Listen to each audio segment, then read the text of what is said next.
అప్పుల బాధలు వెంటాడుతున్నాయా? అయితే 6 JVR వారి జాతిరత్నాలు ధరించండి. నమస్తే. గుడివాడ కేంద్రంగా వైసీపీ భారీ కుట్రకు ప్లాన్ చేసిందా? రప్ప రాష్ట్రం మొత్తం గందరగోళం చేయటానికి కుట్రపూరితంగా ఒక ప్లాన్ అమలు చేయడానికి సిద్ధమైందంటే అవుననే సమాధానం వస్తుంది. ఎందుకంటే పేర్ని నాని గారు ఏమన్నారు? పేర్ని నాని గారికి కూడా తెలియకుండా ఆయన మాట్లాడిన ఫోన్ సంభాషణ ఇప్పుడు రాష్ట్ర వ్యాప్తంగా సంచలనమైంది. ఒక్కసారి ఆయన ఏం మాట్లాడారో మీకు వినిపిస్తాను.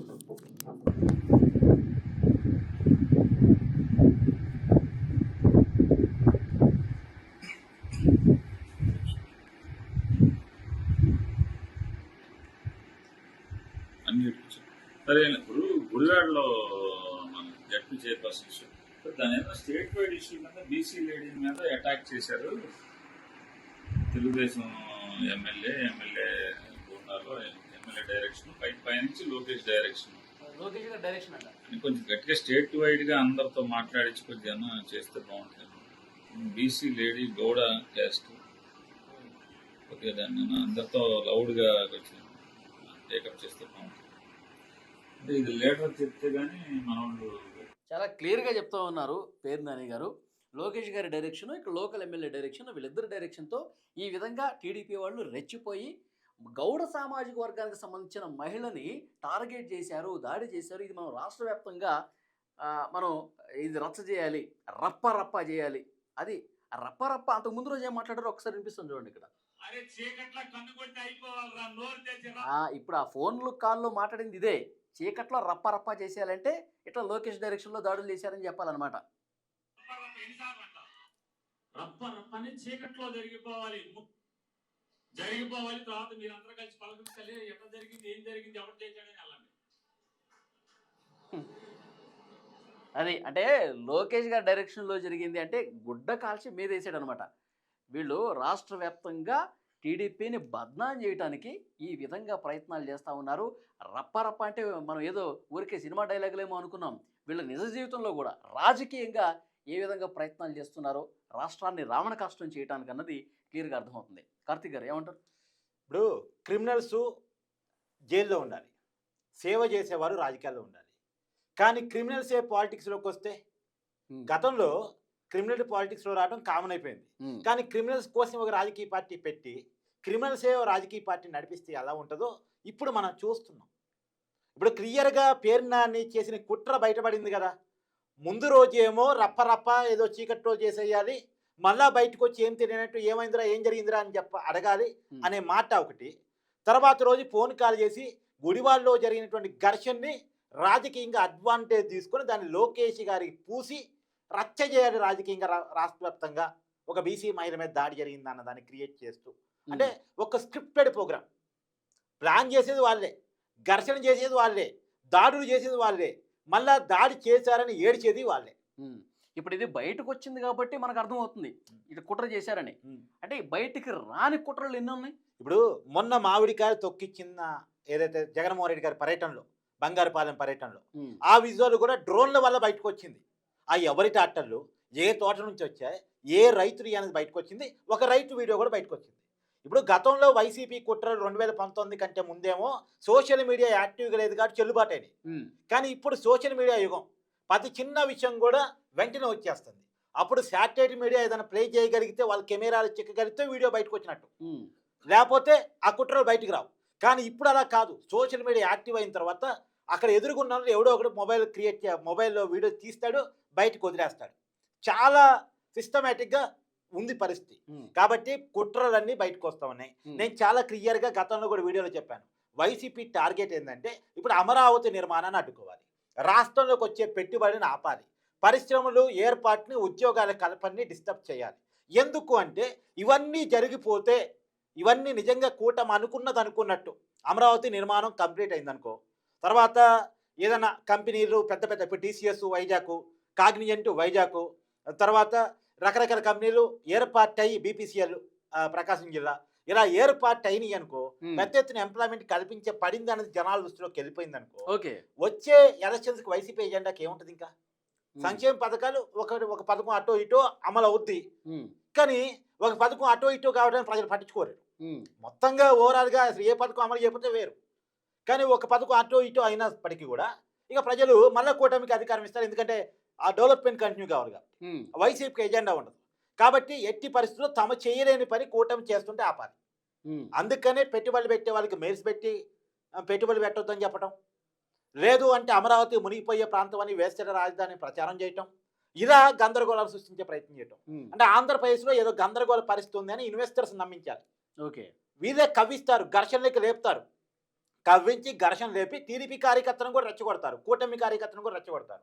ఘర్షణ జరిగేలా చేసి ఆంధ్రప్రదేశ్లో ఘర్షణ పూరిత వాతావరణం ఉంది, శాంతి బాధితుల ఇష్యూ ఉంది అని క్రియేట్ చేస్తే ఇన్వెస్టర్స్ రావడానికి భయపడతారు. ఓకే, ఇంకొకటి కూడా ఏంటంటే జగన్మోహన్ రెడ్డి గారి పర్యటన జనం వస్తున్నారు కదా, ఆ జనం సమీకరిస్తే జనానికి వస్తారు కాట, ఆటోమేటిక్గా ఆ పార్టీ కూడా ఉంది కాబట్టి. కానీ ఎందుకు ఆ సమీకరణ చేస్తున్నారు అంటే, ఖర్చైనా సరే సమీకరణ చేయడానికి ఉన్న కారణం ఏంటి అంటే, వైసీపీకి బలం పెరిగింది అన్నదాన్ని జనంలోకి తీసుకెళ్తే, ఇన్వెస్టర్స్లో తీసుకెళ్తే, రేపు మళ్ళీ వైసీపీ వస్తుందేమో ఏమో ఎందుకు వచ్చిన గోలా అనేది అంటే, మళ్ళీ ఇప్పుడు పెట్టుబడి కోట్లు పెట్టి పెట్టామనుకో, 1000 కోట్లు పెట్టి పెట్టామనుకో, రేపు వైసీపీ మళ్ళీ పారదొరతాడు. నాకు ఇంత నష్టం ఎందుకు, ఈ రిస్క్ ఎందుకు అసలు, ఆంధ్రప్రదేశ్లో కాదు తమిళనాడులో పెట్టుబడి పెట్టుకుంటా, కర్ణాటకలో పెట్టుబడి పెట్టుకుంటా, రిస్క్ చేసి ఈ రాష్ట్రంలో నేను ఎందుకు అనుకుంటాడు. ఎందుకంటే మళ్ళీ జగన్ వస్తే పారదోలుతాడు కదా. ఇప్పుడు అమరావతి రాజధానికి ఉంచాడేమో జగన్ వస్తే, ఎందుకు అమరావతిలో ఇన్వెస్ట్ చేయాలి, అనవసరం కదా, నేను ఎందుకు నష్టపోవాలనుకుంటాడు. ఎవరైనా రిస్క్ చేయడానికి ఇష్టపడ్డు కదా. ఆ భావాజాలాన్ని ఇన్వెస్టర్స్ లో నింపటానికి చేస్తున్నటువంటి ప్రయత్నాలు ఇవన్నీ. నేనంటూ కూటమి కార్యకర్తలు ఆ ట్రాప్ లో పడకపోవటం మంచిది. వాళ్ళు రెచ్చగొడతారు, ఇంకా రెచ్చగొడతారు, అవసరంతో వాళ్ళు ఎదురొచ్చి కొడతారు. వాళ్ళు కొట్టినా సరే ఇది గాంధీ గారు చెప్తారు కదా, ఒక చెంపు కడితే రెండో చెంపు చూపిమని. ఆ రెండో చెంపు చూపించడమే నయం ఇప్పుడున్న పరిస్థితుల్లో. ఎందుకంటే అంతకు మించి ఆప్షన్ లేదు. ఇప్పుడు మనం పెట్టుకుంటుంది పెండతోటి, పెండ మీద రాయేస్తే ఏమవుద్ది, మన మీద పడుద్ది. ఆ పెండ మీద రాయకపోవడం బెటర్, ఆ పెండని చూస్తూ ఉన్నట్టు పోవడమే బెటర్. ఓకే, నేను అంటాం. ఇంకొకటి కార్తీక్ గారు, గత పర్యటనలో ఆ పార్టీకి సంబంధించిన కార్యకర్త చీలి సింగేని టైర్ల కింద తొక్కి చంపినటువంటి పరిస్థితి ఉంది. ఆ తర్వాత బంగారుపాలెంలో మామిడికాయలను కూడా ట్రాక్టర్లతో తొక్కి మొత్తం పీసులు చేసినటువంటి పరిస్థితి. అంటే ఈ తొక్కడాలు ఏంటి, తొక్కి చంపడాలు, ఈ రప్పాలు ఏంటిది అసలు నాకు అర్థం కావట్లా. అంటే వాళ్ళ సైకోయిజమా లేకపోతే వాళ్ళ మెంటాలిటీ అంతేనా? అంటే దాంట్లో కారణాలు ఉన్నాయి. మరి వైసీపీ అనే రాజకీయ పార్టీ పునాదులే అధికారం కోసం ఏర్పడ్డది. అధికారం లేకపోతే ఆ పార్టీ లేదు. అధికారం కోసం మాత్రం ఏర్పడింది, ముఖ్యమంత్రి పదవి కోసం మాత్రం ఏర్పడ్డ పార్టీ. కాంగ్రెస్ పార్టీ జగన్మోహన్ రెడ్డి గారికి ముఖ్యమంత్రి పదవి ఇవ్వకపోవటం వల్ల అలిగి సొంత పార్టీ పెట్టుకున్నారు ముఖ్యమంత్రి పదవి కోసం. పదవి అనే దానికోసం ఇప్పుడు ఏ పార్టీ అయినా సిద్ధాంతాల ఆధారంగా ఏర్పడితే అధికారం కోసం ప్రయత్నం చేస్తాయి. కానీ అధికారమే పరమావధిగా పుట్టిన పార్టీ జగన్మోహన్ రెడ్డి గారి పార్టీ, వైసీపీ పార్టీ. అందుకే అధికారం పోయినా కొన్ని నెలలకే జగన్ సీఎం ఎక్కడికి పోయినా ఆ నినాదాలు చూడు, ఆ నినాదాలు ఇప్పించుకుంటారు. ఎందుకంటే 2014 నుంచి 19 వరకు కూడా ప్రతిపక్ష పార్టీగా ఉన్నారు కదా, 60+ స్థానాలు వచ్చింది కదా. అప్పుడు కూడా చాలా కొట్టారు. బాబాయ్ హత్య కేసు అదేగా. ఇప్పుడు నైట్ పూట కన్నుగొట్టి చేయాల్సిన పని అంటే అందరికీ గుర్తొచ్చింది బాబాయ్ హత్య, అందరికీ గుర్తొచ్చింది బాబాయ్ హత్య. రాత్రిపూట కన్నుగొట్టి చేసి పొద్దున్నే గుడ్డపోటని చిత్రీకరించి ఆ వివేకానంద రెడ్డి కూతురు గారు తిరగబడ్డ తర్వాత రీపోస్ట్ మార్టం హత్య అందేరిన తర్వాత కుట్టేసి మాయ చేసి మబ్బం చేసి అది కూట మీదకి నెట్టేసి ఆ రోజుల్లో ఎన్నికల్లో లబ్ధి పొందారు. ఆ రోజుల్లో ఇప్పుడు నాకు అర్థమైంది, పేర్నారి గారి మాటలు అన్వయించుకుంటే అర్ధరాత్రి పూట వివేక్ గారి హత్య జరిగింది కదండి, చీకట్లో కన్నుగొట్టి చేసేయాలి అన్నారు కదా, అదేనేమో అది. అలా ఏదో ప్లాన్ చేయాలి. మొత్తానికి ఏది ఏమైనా రాష్ట్రంలో అమరావతి నిర్మాణాన్ని డిస్టర్బ్ చేయాలి, పెట్టుబడులను ఆపాలి, పరిశ్రమల ఏర్పాటుని ఉద్యోగాల కల్పన డిస్టర్బ్ చేయాలి. చాలా ప్లాన్గా ఉన్నారు. వాళ్ళ తరపున వాళ్ళు చాలా ప్లాన్గా ఉన్నారు. వాళ్ళ పార్టీ వాళ్ళ విధానం అధికారం రావాలంటే ఇప్పుడు ప్రభుత్వాన్ని డిస్టర్బ్ చేయడం తప్ప వేరే మార్గం లేదు. ఎందుకంటే నిజంగా రాష్ట్ర ప్రజలకి కూటమి ఏదో చేస్తుంది అనే ఆలోచనలోకి వెళ్ళిపోతే మాత్రం వాళ్ళ పార్టీకి లైఫ్ లాంగ్ అధికారం ఉండదు. ఇప్పుడు వాళ్ళ మీద జగన్మోహన్ రెడ్డి గారి మీద 2010-11లోనే 43,000 కోట్ల రూపాయల అక్రమాస్తుల కేసులు ఉన్నాయి. ఆస్తులు కాపాడుకోవాలంటే అధికారం తప్పదు. ఆస్తులు కాపాడుకోవాలి, కొత్త ఆస్తులు క్రియేట్ చేసుకోవాలి. సరే, కొత్త ఆస్తులు క్రియేషన్ కూడా పక్కన పెట్టు, ఉన్న ఆస్తులు కాపాడుకోవాలంటే వాళ్ళకి అధికారం అవసరం కాదు, అత్యవసరం. అధికారం కోసం ఏమైనా చేయడానికి, ఎంతకైనా తెగించడానికి వాళ్ళు రెడీగా ఉంటారు. వాళ్ళకి ప్రజలు, కార్యకర్తలు, కుటుంబం అనేటువంటి తేడా కూడా ఉండదు. అధికారం కోసం ఏమైనా ఎవరినైనా చేయటానికి సిద్ధపడతారు. అందుకని తల్లి మీద కేసు అయినా వేస్తారు, చెల్లిని గెంటి మెడబెట్టుకుని బయటకైనా గెంటుతారు, బాబాయిని చంపేయటానికైనా సిద్ధపడతారు, కార్యకర్తను తొక్కేయటానికైనా సిద్ధపడతారు, రైతుల మీద రాళ్ళేయటానికైనా, మహిళలను చెరచడానికైనా, మహిళలను వేశ్యలను చిత్రీకరించడానికైనా, దేనికైనా సిద్ధపడతారు. నేను వరుసగా కొన్ని సంఘటనలు చెప్తావాలి. ఇప్పుడు నువ్వు పేరు నాని వినిపించావు. నల్లపరెడ్డి ప్రసన్న కుమార్ రెడ్డి, జగన్మోహన్ రెడ్డి గారు ఏదైతే మన ఊరికి వెళ్తున్నారో, ఇది బంగారుపాలెం పర్యటనకి వెళ్తున్నారో, అంతకంటే ముందు రోజు చేసినటువంటి కామెంట్. ఎందుకు కామెంట్ చేశాడు? ఒక కూటమి ఎమ్మెల్యేనే కామెంట్ చేశాడు అనుకో, కూటమి కార్యకర్తలు సహజంగా రెచ్చిపోతారుగా. ఎవరికైనా కోపం వస్తుంది. అంత పెద్ద కామెంట్ చేసినాం. నల్లపరెడ్డి ప్రసన్న కుమార్ రెడ్డి చేసిన కామెంట్స్ అంతా ఇంత కాదు. వేమిరెడ్డి ప్రశాంత్ రెడ్డి గారు క్యారెక్టర్ మీద చేశాడు. క్యారెక్టర్ మీద చేసినప్పుడు ఎవరికైనా కోపం వస్తుందిగా. ఆ కోపం వచ్చినప్పుడు అతని ఇంటి మీద అతని మీద దాడి జరిగిందిగా. ఆ దాడిని చూపించుకోవాలి. తర్వాత ఆదిమూలపు సురేష్ ఒంగోలు జిల్లాలో, ప్రకాశం జిల్లాలో మీటింగ్ పెట్టాడు. మీటింగ్ పెట్టి ఇప్పటి వరకు జరిగిన రాజకీయం వేరు, రాబోయే కాలంలో జరగబోయే రాజకీయం వేరు, రప్పరప్పలాడిస్తూ అని మాట్లాడాడు. అదొక రెచ్చగొట్టే కామెంట్. ఆ రెచ్చగొట్టే కామెంట్ మీద కూటమిలో ఏమైనా రియాక్ట్ అయ్యారనుకో అదొకటి బయట సమాజాన్ని చూపించాలి. ఇప్పుడు పేరు నాని చేసినటువంటిది. రేపు రాబోయే రోజుల్లో ఇంకా ఏం జరిగింది తెలుసా? కొంతమంది వైసీపీ కార్యకర్తల్ని కడపలో చంద్రబాబు నాయుడు గారు అనుమానం వ్యక్తం చేశారు కదా. కొంతమంది టీడీపీ వైసీపీ నాయకులే టీడీపీ కండువా కప్పుకుంటారు, పార్టీలో చేరతారు కార్యకర్తలు, నాయకులు. వాళ్ళే కూటమి తరపున వైసీపీ వాళ్ళ మీద దాడులు చేస్తారు. అవసరం లేదు. టీడీపీ కండువాలు కప్పుకొని, జనసేన కండువాలు కప్పుకొని దాడులు చేస్తారు, రచ్చ చేస్తారు. చూసారా వైసీపీ నాయకుల మీద జరుగుతున్న దాడులు, గోళ్ళు, అల్లర్లు అని చెప్పేసి వీళ్ళు ఒక విధ్వంసం, రాష్ట్రంలో మొత్తం మీద ఒక విధ్వంసకర వాతావరణాన్ని సృష్టించే ప్రయత్నం చేస్తారు. కానీ జాగ్రత్తగా ఉండాలి. అందుకనే చాలా జాగ్రత్తగా మన చంద్రబాబు నాయుడు గారు ఇచ్చిన ఒక స్టేట్మెంట్ నేను గుర్తు చేస్తాను. వీళ్ళ మీద నిఘా నేత్రాన్ని పెంచాలి. ప్రతి విషయాన్ని కూడా మనం అబ్జర్వ్ చేయాల్సిందే. లేకపోతే రాష్ట్రం డిస్టర్బ్ అయ్యే అవకాశం ఉంటుంది. సరే, రాజకీయంగా వాళ్ళ మధ్య ఉన్న మాటలు ఇద్దాన్ని నాకు అవసరం లేదు. కానీ రాష్ట్ర ప్రజల తరఫున ఒక జర్నలిస్ట్గా మాత్రం రాష్ట్ర ప్రజలు ఎలర్ట్గా ఉండాలి, కుట్రల పట్ల జాగ్రత్తగా ఉండాలి. లేకపోతే ప్రజలు నలిగిపోయే అవకాశం ఉంటుంది, రాష్ట్రం నలిగిపోయే అవకాశం ఉంటుంది. ఓకే, ఇప్పుడు పేరు నాని గారు చేసేటువంటి అంటే దీన్ని మనం రాష్ట్ర వ్యాప్తంగా గందరగోళం చేయాలని చెప్పి ఫోన్లో మాట్లాడుతున్నారు కదండి. ఇలాంటివి ఇది బయటకు వచ్చింది కాబట్టి తెలిసింది. ఇలాంటివి గతంలో కూడా చాలా చేసి ఉండొచ్చు, ఎందుకంటే దీన్ని బట్టి రుజువు అవుతుంది. ఇది ఒకటి బయటకు వచ్చింది కాబట్టి దీన్ని మనం ఒక ఎగ్జాంపుల్ గా తీసుకుంటే గతంలో వాళ్ళు చేసినవన్నీ ఇవేనా అనేది. అవును, ఇప్పుడే ఎగ్జాంపుల్ జగన్మోహన్ రెడ్డి గారు మొదట్లో ఓదార్పు యాత్ర చేసేవాళ్ళు. మొదట్లో నీకు గుర్తుందా? రాజశేఖర రెడ్డి గారు చనిపోయిన తర్వాత రాజశేఖర రెడ్డి గారు మరణాన్ని తట్టుకోలేక చనిపోయారనే కారణం చేత వాళ్ళు ఓదార్పు యాత్ర చేసేవాళ్ళు. అది ఓదార్పు యాత్ర కాస్త పబ్లిక్ యాత్రలు, పరామర్శ యాత్రగా మారాయి. అప్పట్లో కాంగ్రెస్ హైకమాండ్ చెప్పిందంట, ఇలా ఎందుకు చేయటం, ఎవరెవరు చనిపోయారో వాళ్ళందరినీ ఒక చోట గ్యాదర్ చేసి వాళ్ళని ఓదార్చి వాళ్ళకి ఏదైనా సాయం చేయొచ్చు కదా అన్నది. అయితే లేదు మా సాంప్రదాయం అది కాదు అని చెప్పి జగన్మోహన్ రెడ్డి గారు చెప్పారట. కానీ మొన్న ఈ సింగయ్య విషయంలో చేసింది ఏంది మరి? అంటే ఇది డ్రామాలే కనిపించట్లేదా? అంటే అప్పుడు ఒక మాట, ఇంకొక మాట. ఆ రోజు ఓదార్పు యాత్రలో ఒక ముసలావిని హగ్ చేసుకుంటూ, అంటే నుదుటి మీద కిస్ చేసుకుంటూ జగన్మోహన్ రెడ్డి గారి ఫోటోలు ఒకటి వైరల్ అయ్యాయి. తర్వాత ఒక ముష్టి ఎవరైనా ఇబ్బంది ఉన్నటువంటి వాళ్ళని, వ్యాధిగ్రస్తుల్ని హగ్ చేసుకుంటూ ఫోటోలు వచ్చాయి, వైరల్ అయ్యాయి. వాళ్ళు జగన్మోహన్ రెడ్డి గారు ఎక్కడికైనా పోతే ఒక అర్ధగంట ముందు ఒక వ్యాన్ వస్తే వ్యాన్లో నుంచి దిగుతారు, వాళ్ళు జగన్మోహన్ రెడ్డి గారికి ఎదురవుతారు, వాళ్ళతో ఓదార్చినట్టు జగన్మోహన్ రెడ్డి గారు ఫోటోలు దిగుతారు, అవి వైరల్ అవుతాయి అనేది అప్పట్లో చర్చ. అది నిజమా కాదో పక్కన పెట్టేద్దాం, ఎందుకంటే డౌట్ అప్. తర్వాత కాలంలో అది ట్రోల్ అయిన తర్వాత అవి అయిపోయినాయి. మరి ఎందుకు అయిపోయినాయో తెలియదు. ఇప్పుడు అయిపోయినాయి, అవి జరగట్లే.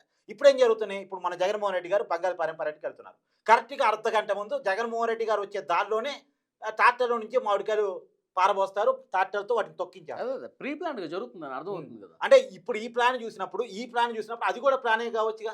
అంటే జగన్మోహన్ రెడ్డి గారి డ్రామాలు ఎట్టుంటాయి అంటానికి స్టెప్ బై స్టెప్. ఇప్పుడు నేనేమంటానంటే, ప్రజలు ఇవన్నీ గమనిస్తూ ఉంటారు కదా, ఏం జరుగుతుంది, ఎవరు ఎలాంటి తత్వంతో ఉన్నారు, ఎలాంటి మనస్తత్వంతో ఉన్నారని చెప్పి ప్రజలు అబ్జర్వ్ చేస్తారు కదా. వీళ్ళు ఎలాంటివి చేసినా సరే ఇది ఒక కుట్రపూరితంగా రాష్ట్రం మీద చేస్తున్నారని చెప్పి ప్రజలకు అర్థం కాదంటారా? మనం జర్నలిస్ట్గా జనాన్ని ఎడ్యుకేట్ చేయాల్సిన బాధ్యత ఉంది.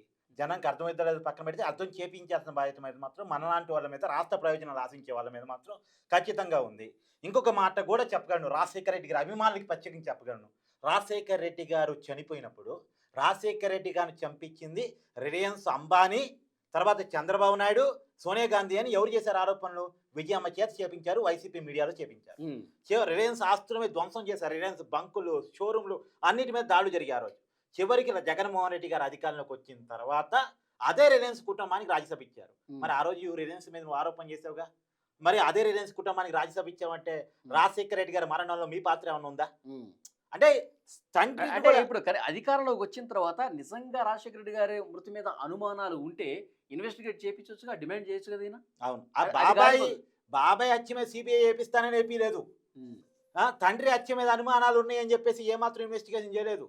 పైగా అదే ఎవరి మీద అయితే ఆరోపణ చేపించాడో వాళ్ళకి రాజ్యసభ ఇచ్చాడు. సహజంగా ఒక లోకల్ పార్టీ ఎవరికి రాజ్యసభ సీట్ ఇస్తుంది ఆ పార్టీకి సంబంధించిన వాళ్ళకి ఇస్తుంది, ఈ ఏరియా వాళ్ళకి ఇస్తుంది. కానీ ఎక్కడో వైసీపీకి సంబంధం లేదు, తెలుగు రాజకీయాలకు సంబంధం లేదు, తెలుగు రాష్ట్రాలకు సంబంధం లేదు, తెలుగు రాని వ్యక్తికి రిలయన్స్ కుటుంబానికి రాజ్యసభ ఇచ్చారు. ఎందుకు ఇచ్చారు? సమాధానం ఉందా? ఈ డ్రామా. రెండోది, రాజశేఖర రెడ్డి గారి పేరును ఛార్జ్షీట్లో ఎవరు చేర్చారు?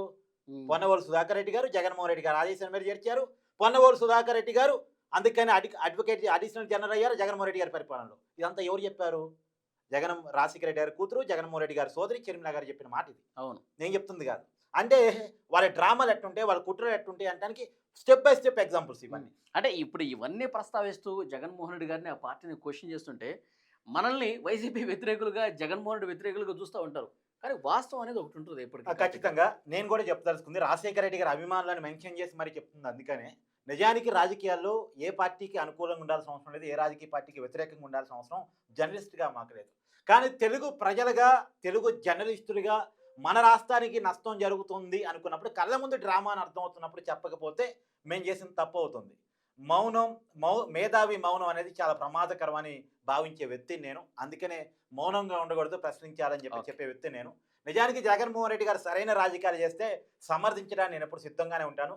ప్రజా సమస్యల మీద ఆయన నిజంగా యుద్ధం చేస్తే, ప్రజా సమస్యల ఆధారంగా రాజకీయం చేస్తే ఆయన్ని సమర్థించడానికి కూడా ఏమాత్రం వెనకాడే వ్యక్తులు నేను కానీ, వలి కానీ కాదు. ఏ రాజకీయ పార్టీకి వ్యక్తులుగా, తొత్తులుగా ఉండాల్సినటువంటి, బానిసలుగా ఉండాల్సినటువంటి అవసరం లేదు. ఒక రాజకీయ పార్టీకి వ్యతిరేకంగా ఉండాల్సిన అవసరం ఏ జర్నలిస్ట్కి లేదు. ఎస్, వాస్తవాలు ప్రజల ముందుకు తీసుకురావాలి. నిజమేంటనేది కూడా ప్రజలకు అర్థమయ్యే విధంగా చెప్పాల్సిన బాధ్యత జర్నలిస్టుల మీద ఉంటుంది. కాబట్టి మేము 100% మా వృత్తికి న్యాయం చేసే దాంట్లో భాగంగానే ప్రజలకి అన్ని విషయాలు చెప్తూ ఉంటాం. మంచి విషయాలు చెప్పారు. Thank you very much Karthik గారు. Thank you.